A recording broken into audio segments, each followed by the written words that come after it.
Hello, good evening, my friends. Welcome to my channel. We are starting a new video about English literature और यहाँ हमारी जो England वाली literature है वो चल रही है। इसमें हम आज पढ़ेंगे रोमांटिक लिटरेचर, रोमांटिक एज की लिटरेचर। रोमांटिक एज से पहले जो लिटरेचर थी अगस्टन एज की, प्री रोमांटिक एज की और न्यू क्लासिकल एज की, वो जो थी सब आर्टिफिशियल लिटरेचर थी 90%। लेकिन रोमांटिक एज में हमें विलियम वर्ड्सवर्थ जैसे कवियों ने नेचर को करीब से दिखाया है। 1660 से 1780 तक लगभग सही आर्टिफिशियल लिटरेचर थी। उसमें जो है उन वे एक नियम का पालन करते थे। They decorate their literary work by literary devices, terms, style and pattern. इसी बात को देखते हुए वर्ड्सवर्थ ने उन्हें ग्लोसी यानी कि चमकदार कहा है, यानी कि हर चीज को चमका धमका देते थे, लेकिन वो चमक ज्यादा देर तक चलती नहीं थी।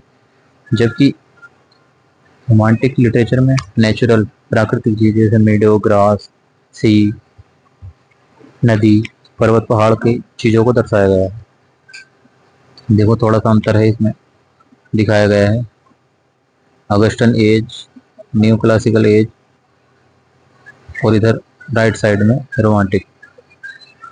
अगस्टन एज में सिटी लिटरेचर आया, satire, fire, rhyming, rhyme, Keats, nature. Nature यहाँ प्राकृतिक नेचर नहीं, जबकि अगस्टन नेचर वाला, जैसे हीरोइक कपलेट, आर्टिफिशियल लिटरेचर। और इधर जो है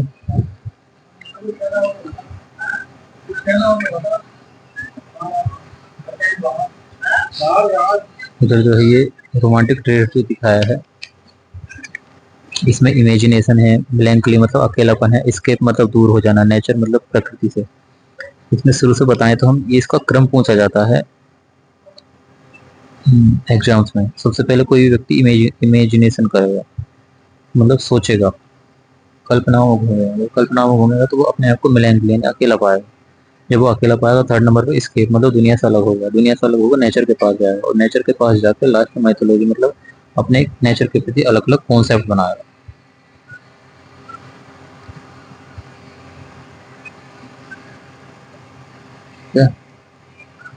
और अब हम चलते हैं आगे।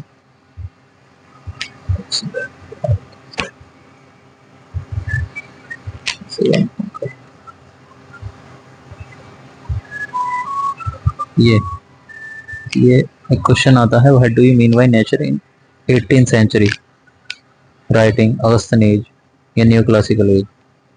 तो यहाँ नेचर का मतलब प्राकृतिक नदी या पेड़ पहाड़ पर्वत से नहीं है। अभी ये नेचर पे पुराने वाला है, जैसे आर्ट ऑफ राइटिंग, लिखने का तरीका। क्योंकि जो रोमांटिक कॉन्सेप्ट था लिखने का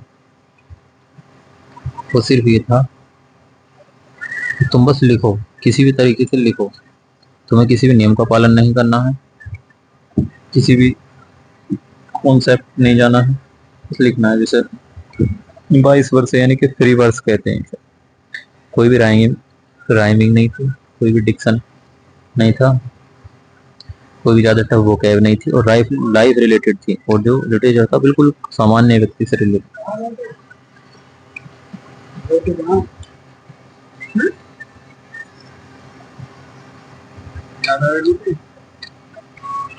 अब आगे शुरू करते हैं। वर्ड्सवर्थ ने रोमांटिक लिटरेचर के बारे में कहा है कि people should be रिटिन in the language रिटिन by common man, मतलब कि राइटर को इसी भाषा में लिखना चाहिए जिस भाषा में कॉमन मैन लिखता है या समझ सकता है। वर्ड्सवर्थ को फादर ऑफ रोमांटिक एज भी कहते हैं। अब ये इनके जन्म तिथि हैं, ये आती हैं, जैसे विलियम वर्ड्स की 1770, एस टी कोल की 1772, रॉबर्ट साउदी की 1774, लॉर्ड बायरन की 1778, पी.वी. शैली की 1792, जॉन किट्स की 1795, इधर Walter Scott 1771, John Austen 1775, Charles Lamb 1775। John Austen, Charles Lamb की एक ही। रोमांटिक लिटरेचर का पार्ट 2 विलियम वर्ड्सवर्थ के बारे में बताया गया। विलियम वर्ड्सवर्थ 1770 से 1850। विलियम वर्ड्सवर्थ एक ऐसा राइटर है जो कि 50s को पार करता, नहीं तो सभी राइटर 50 से पहले ही डेड हो गए। ये शुरुआत में भी है रोमांटिक लिटरेचर को एंड तक बना हुआ, इसे फादर ऑफ रोमांटिक एज कहते हैं। इसकी जो जीवन है उसके बारे में बात करते हैं। इसके अंकल रेजवी कालवर्ट बनने के बाद 900 पाउंड छोड़ कर गए थे और ये लिबरल्स को सपोर्ट करता था। फिर वर्ड्सवर्थ और कोलरिज ने लिरिकल बैलेड 1798 बहुत ही फेमस राइटिंग्स है लिरिकल बैलेड्स ने 1798 में लिखी। एक और है इनका प्रील्यूड, इन्होंने अपनी कॉलेज लाइफ के बारे में बताया, उसके बारे में आगे बात करेंगे। लिरिकल बैलेड्स को मैग्ना कार्टा ऑफ रोमांटिसिज्म कहते हैं, यानी कि रोमांटिसिज्म का एक तरीका संविधान। अब जब इन्होंने लिरिकल बैलेड लिखी, लिरिकल बैलेड वास्तविकता में इन्होंने लिखी नहीं थी, फिर प्रयोग करा था सभी नियमों को तोड़कर, कोई भी नियम नहीं लगाया था, सिर्फ लिख दी थी। तो जो राइटर थे उस समय, जो उन्होंने अलग सा देखा तो उन्होंने उस पर अटैक किया। उन्होंने उस अटैक से बचने के लिए इसके जवाब में लिखा,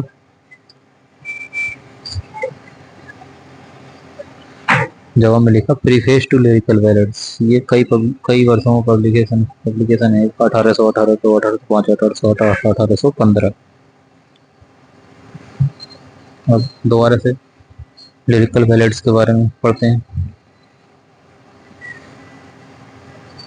लिरिकल बैलेड्स में 23 पोएम जो 19 वर्ड्सवर्थ ने लिखी हैं, 4 कॉलेज में लिखी हैं, 19 वर्ड्सवर्थ की। इसकी जो फर्स्ट पोएट्री है वो कॉलेज ने लिखी है, इसे कहते हैं rhyme of ancient mariner. Last poetry जो है टिंटन अबे, जिसका फुल नाम है टिंटन अबे फ्यू माइल्स अबव। वर्ड्सवर्थ की कुछ खास बात नहीं दर्शाई गई है। उसने कहा है कि प्रोज और पोएट्री के बीच कोई खास अंतर नहीं है, सिर्फ अगर अंतर है तो सिर्फ मीटर का। उन्होंने कहा है the language of poetry should be language of common man, मैंने पहले बताया था। उन्होंने कहा है डेली रूटीन वाले चीज हो पोएट्री। अब वर्ड्सवर्थ द्वारा एक बहुत ही फेमस पोएट्री की परिभाषा दी गई है। Poetry is spontaneous overflow of powerful emotions recollected in tranquillity. Poetry यानी कि पोएट्री है स्पॉन्टेनियस, सहज, ओवरफ्लो मतलब बहता हुआ, पावरफुल इमोशंस जब तुम किसी इमोशन से बहुत ज्यादा बह जाते हो, घूम जाते हो। ट्रैंक्विलिटी शांत स्थिति, तुम्हारी भावनाओं की मन शांत होना चाहिए लेकिन भावनाएं जो है परिपूर्ण होनी चाहिए, उसमें जो हम भाव लिखते हैं वो पोएट्री कहलाती है। इनकी रचनाएं हैं वर्ड्सवर्थ की, विलियम वर्ड्सवर्थ की रचनाएं हैं। The world is too much with us, जैसे कि नाम से पता चल रहा है कि दुनिया हमारे कितने नजदीक है, इसका मतलब हम दुनिया कितने नजदीक है। डील्स विद पैगनिज्म, पैगनिज्म मतलब God in nature, God in nature, उनके प्रकृति की हर एक चीज में हमने भगवान को देखा। All is God and God is all. इसमें जो है बताया गया है कि हम दुनिया के कितने करीब हैं लेकिन हमें दुनिया से हटना है। तो ये क्रिटिक्स बन गया फर्स्ट इंडस्ट्रियल रिवॉल्यूशन का। किस समय फर्स्ट इंडस्ट्रियल रिवॉल्यूशन हुआ था, लोगों ने विरोध किया, राइटर ने भी इसका विरोध किया। देखो हम कितना समाज से जुड़ गए हैं, समाज की जो माया है उसमें जुड़ गए हैं। अगला यहाँ वो 2 देवताओं का नाम देता है, ट्रिटन्स का और प्रोटियस का। ट्रिटन्स जो है सी स्पीसीज में समुद्र में रहने वाले कीड़े मकोड़ों का देवता है। प्रोटियस जो गॉड ऑफ वेव्स लहरों का देवता है। ट्रिटन्स को शंख मिलता है, जब वो शंख मिलता है तो सभी पूरे समुद्र के सभी कीड़ों को कंट्रोल कर लेता है।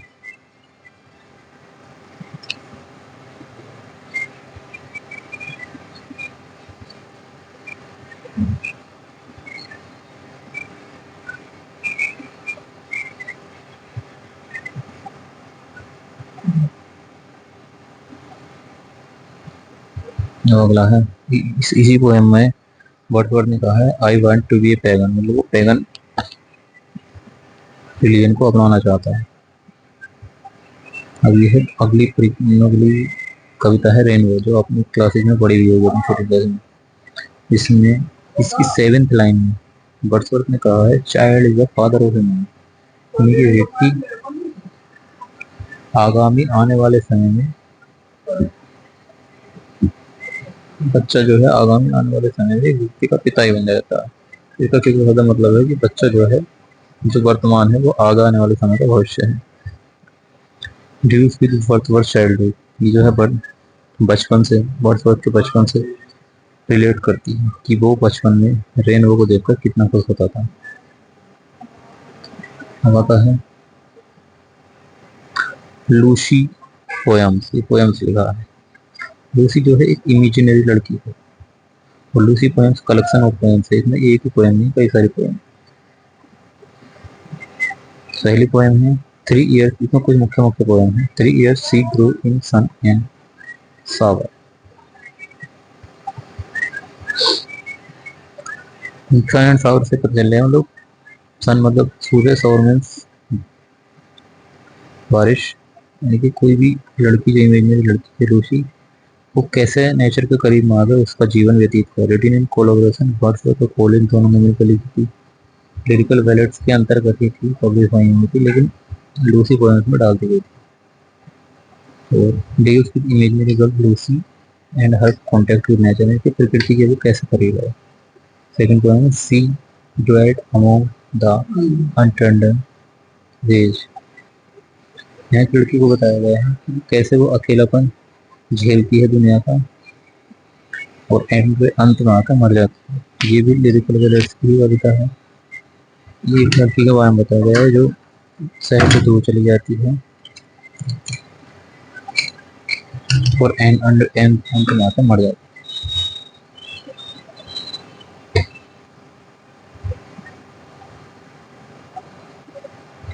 अभी अगली पोएम है जो लिरिकल बैलेट्स की नहीं है, अलग अलग है। Tintern Abbey.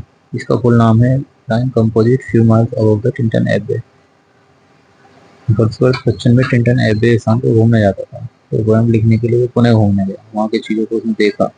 वहाँ उसने अपने बचपन को इमेजिनेशन करा कि मैं कैसे आया था, मैं क्रिकेट थी, या मैं किसी को इमेजिन करता हूँ। तो वहाँ से एक रिवर को इमेजिन करा, उसका नाम था वाई रिवर। याद है एग्जाम में।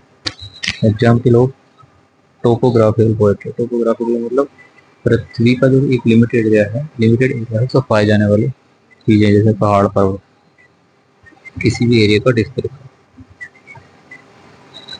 टोपोग्राफिक पोएट्री जो होती है वो सबसे पहले जॉन डेन में कोपर हिल्स में आई। ये है प्रिलूड्स। प्रिलूड्स का छोटा सा जानकारी दे रहा हूँ। आगे जिसकी लगभग 13-14 किताबें हैं वो अगली वीडियो में बताऊंगा। प्रिलूड्स 1814 में लिखी थी। 1850 में जो लास्ट किताब आई थी वो मरने के बाद आई थी।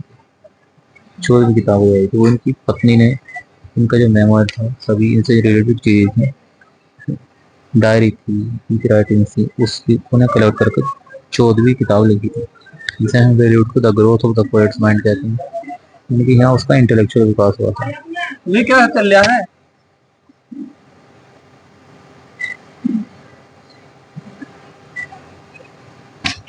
वो थी 1814 में उन्होंने 13 किताब लिखी थी। 1850 में आकर ये किताब 14 हो गई।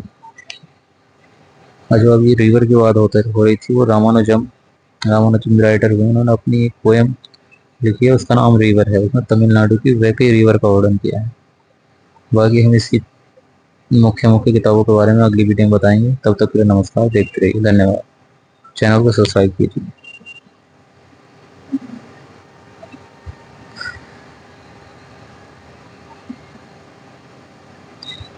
चीता निकले इसका।